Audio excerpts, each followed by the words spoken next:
On continue notre découverte cette semaine des pépites, des attractions, des pôles touristiques au pays du Lunévillois. Alors on va faire la découverte de la Maison de la Forêt, au pied du massif du Donon, entre les villages de Vallée-Châtillon et Saint-Sauveur. L'ancienne scierie de Noroy a été réhabilitée en Maison de la Forêt par la communauté de communes de Vesouz-en-Piémont. Objectif, valoriser la forêt sous toutes ses formes. On en parle avec Gauthier, responsable du site. Bonjour. Bonjour. Ouverte en avril 2016, c'est finalement une porte d'entrée sur le massif des Vosges.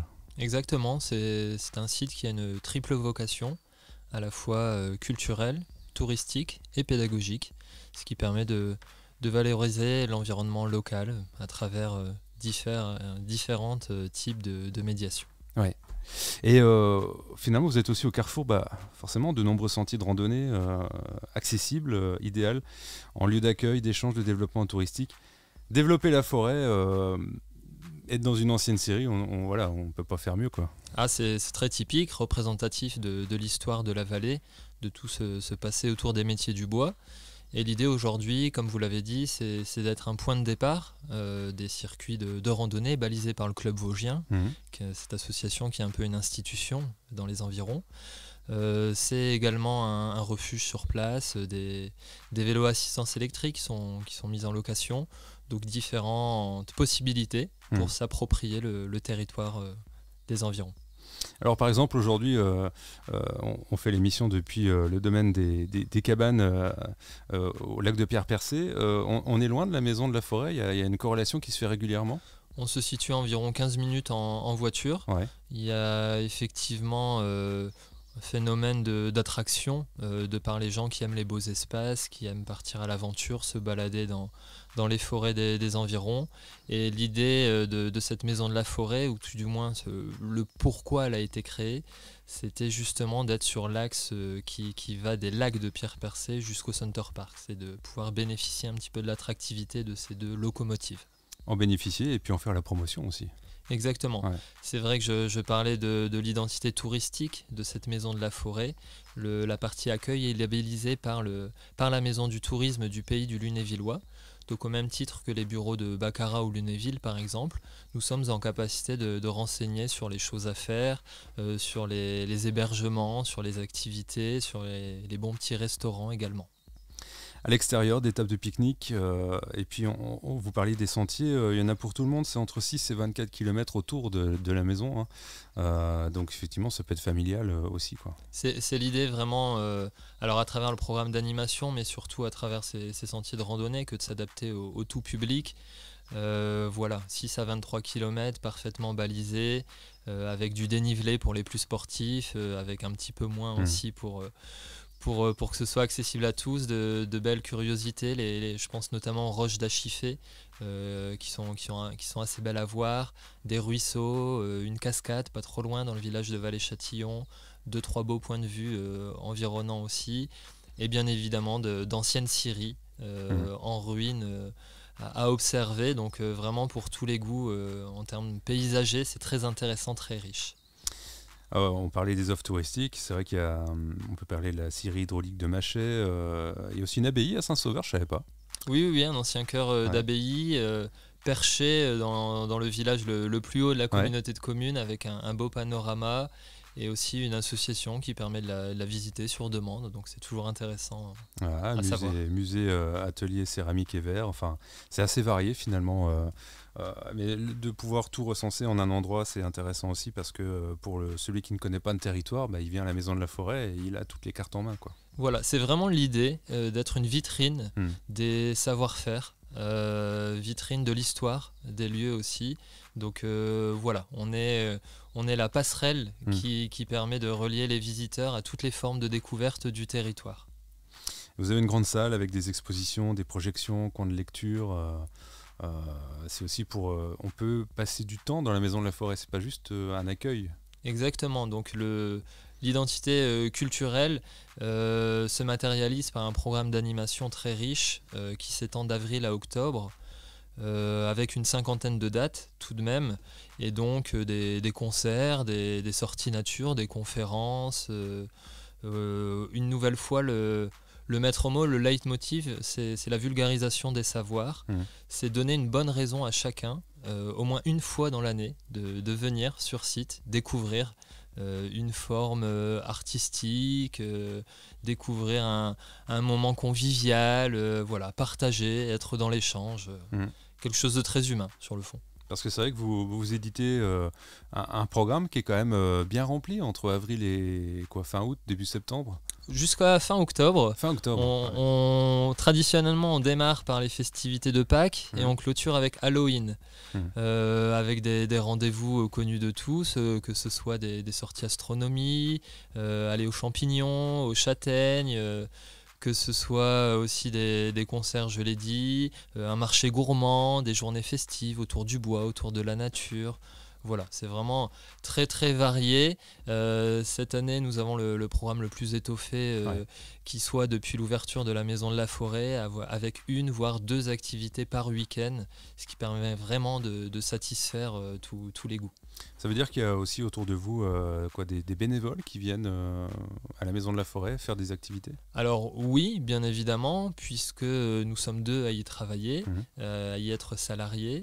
Des bénévoles nous donnent des coups de main régulièrement, des élus aussi mettent la main à la pâte, c'est très appréciable, mais c'est surtout des intervenants que l'on démarche, puisqu'on a, on va dire, une quarantaine d'intervenants différents qui viennent s'approprier les lieux, qui viennent parler de leur passion, de leur métier, puisque ces intervenants sont parfois bénévoles mais aussi rémunérés, professionnels, vivent de leur activité. Et l'idée, du coup, pour ce programme d'animation est de trouver un équilibre entre des savoir-faire locaux, valoriser ce qui se fait dans les environs, et aller chercher des gens d'un peu plus loin pour donner l'opportunité aux locaux qui ne peuvent pas se déplacer, pour X raisons, d'avoir accès à toutes ces formes de découverte. Ouais. Et puis si on veut découvrir, alors autrement que la marche, on peut louer des vélos à assistance électrique. Exactement. On est rassuré parce qu'on se dit c'est un peu vallonné par là-haut. Voilà, donc on est bien évidemment ancré dans une dynamique de tourisme vert, de par l'aspect randonnée, on l'a dit, mais aussi par l'aspect vélo à assistance électrique. Alors je dis vélo, c'est un peu erroné puisqu'on a des trottinettes également, et ça permet à chacun de pouvoir arpenter les coins vallonnés, effectivement, parfois sans trop d'efforts, ou tout du moins avec une assistance appréciable. Et donc ce sont des véhicules qui ont été construits en local également, ici même à Badonvillers, puisqu'on a une entreprise qui permet cela. Et un refuge où on peut dormir, qui est pas loin, si j'ai bien compris, de la Maison de la Forêt. Ah bah il est à 15 mètres, ah oui, pas plus, c'est sur le même site, c'est sur site, voilà, exactement.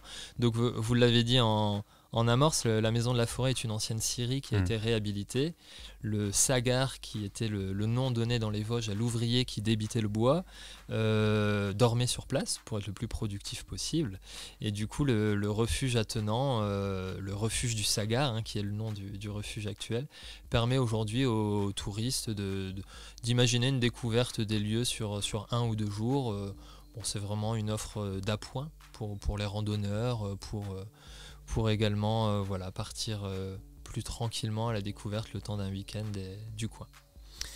Bah, c'est quand même un vrai plus parce que je regardais la nuitée, 12 € par personne, donc on est dans un hébergement accessible à tous et effectivement sur une courte période ça tourne assez régulièrement, je pense, dans le refuge du coup. C'est ça, on est vraiment sur du très très court séjour et c'est bien d'avoir redit le terme refuge. On n'est absolument pas sur une chambre d'hôte ou un gîte, on est sur du refuge, avec un certain confort de par le fait qu'il soit très récent, puisqu'il a été réhabilité il y a de ça 4 ans. Mais voilà, on reste sur du refuge qui est potentiellement à partager avec d'autres. Donc voilà, avec tout ce que ça inclut, notamment les échanges ou différentes rencontres. Il y a un sentier compté. Oui, c'est une nouveauté qui date de 2021. Alors la genèse un petit peu de tout ça, ça date du confinement, puisque à la sortie pendant le confinement, j'ai écrit une petite histoire à destination du jeune public qui racontait les péripéties d'Edwige l'écureuil, qui partait à la rencontre de créatures fantastiques. Et donc cela devait se matérialiser par un petit livret à remettre aux enfants. Et en discutant autour de moi, auprès de conteurs, l'idée nous est venue d'enregistrer cette histoire. Et voilà, ça s'est fait assez naturellement avec plein de personnes assez connues ici dans nos coins, des personnes de bonne volonté. On parlait du bénévolat, donc voilà, c'est aussi très louable. Et l'idée du coup est de remettre aux visiteurs qui se présentent à l'accueil de la Maison de la Forêt un petit lecteur MP3 avec un haut-parleur portatif qui leur permet de se balader sur 150-200 mètres et d'écouter cette histoire. Et pour illustrer les protagonistes de cette histoire, un sculpteur bénévole, Marc Lermechin, a entrepris de sculpter dans le bois les différents personnages de l'histoire. Ce qui fait que chaque chapitre est symbolisé par son personnage phare. Et voilà, c'est un beau projet collectif. Et donc ce sentier est accessible sur la période estivale, en juillet et en août. Donc bientôt, là, tout bientôt. Exactement, l'installation est en cours. D'ailleurs, les jeunes publics, les scolaires, vous accueillez beaucoup aussi dans toutes les animations. Vous faites en sorte qu'ils aient une grande place. Exactement, je parlais de la dimension pédagogique de la Maison de la Forêt. On travaille vraiment à accentuer ça. Alors, depuis 3 ans, le travail est lancé. Cette année, nous devrions accueillir entre 800 et 1000 personnes dans le cadre des activités scolaires. Un dossier pédagogique est envoyé aux écoles des environs chaque année. Ce dossier inclut des ateliers qui répondent au programme scolaire de l'éducation nationale. Et donc nous accueillons régulièrement des élèves du cycle 1 au cycle 3 sur site. La période de mai et de juin permet de voir chaque jour de la semaine de nombreuses classes venir sur site et mixer leur venue entre activités proposées par la Maison de la Forêt et randonnées, bien évidemment. On est toujours avec le thème de la nature, quoi. Voilà. C'est ce qui plaît, en tout cas. D'ailleurs, vous avez un projet de sentier d'interprétation. Alors, c'était un projet autour des sens qui permet, sur une petite boucle que l'on a fait à l'arrière de la Maison de la Forêt, ce qui permet d'avoir un aperçu, un concentré. Il me semble que le slogan c'est un concentré de Lorraine pour voler entre guillemets le slogan de la Maison du Tourisme. Voilà, c'est d'avoir un concentré de ce qu'est la forêt, de ce que sont nos environs ici par le biais de ce sentier. Donc on passe au bord du ruisseau, on voit les différentes essences d'arbres, on voit de belles roches. Donc on a un concentré du territoire en une petite balade de quelques instants. Donc c'est l'idée de ce sentier. Et du coup, on peut l'imaginer là pour 2022 ou... Alors en tant que tel, il est déjà en place. D'accord. Il n'est pas forcément marqué, mais c'est quelque chose que l'on met en pratique par le biais des balades et des publics qu'on accueille. Donc assez facilement quand les scolaires viennent. Voilà, c'est pas forcément un projet, c'est quelque chose que l'on met en pratique par le biais des visites. Une carte supplémentaire. C'est ça, c'est vraiment...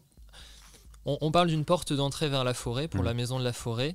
Je trouvais qu'il manquait une petite pointe de concret, donc ce sentier on l'a vraiment, alors c'est pas grand chose, on l'a débroussaillé, on a voulu laisser le lieu le plus naturel possible, ce qui fait que si demain on cesse d'utiliser ce sentier, la nature reprend ses droits très rapidement, mais c'est vraiment donner du corps à tout ce que l'on propose et d'être un peu plus qu'une passerelle aussi, de créer vraiment cette immersion par une toute petite balade, par prendre le temps d'écouter, de se taire. Et on s'est aperçu au fil des types de publics que l'on accueille, par exemple des IME, des centres sociaux, des EHPAD, que ça avait vraiment un réel impact que de prendre ce petit moment d'immersion. Vous êtes dans une ancienne scierie et vous avez gardé des marqueurs de la scierie Il reste la charpente métallique. C'est la seule chose visible dans la grande salle qui n'est du moins pas à jeter, qui est vraiment magnifique puisqu'on a tout un bardage de bois à l'intérieur qui est très beau. Et pour frustrer un petit peu les visiteurs, à la cave on a encore trace des engrenages de la scierie d'époque, mais voilà, on l'ouvre de temps en temps sur demande, mais c'est pas forcément accessible au plus grand nombre. On retrouve toutes les informations en ligne, j'imagine, site internet, réseau. Voilà, c'est ça, on a un site internet, maison de la forêt-piémontvosgien.com. Une page Facebook très dynamique avec près de 2500 abonnés. Voilà, les actualités classiques. Et il ne faut pas hésiter aussi à nous contacter par mail puisqu'on a une vraie communication mailing plutôt que de l'affichage papier ou la distribution de flyers.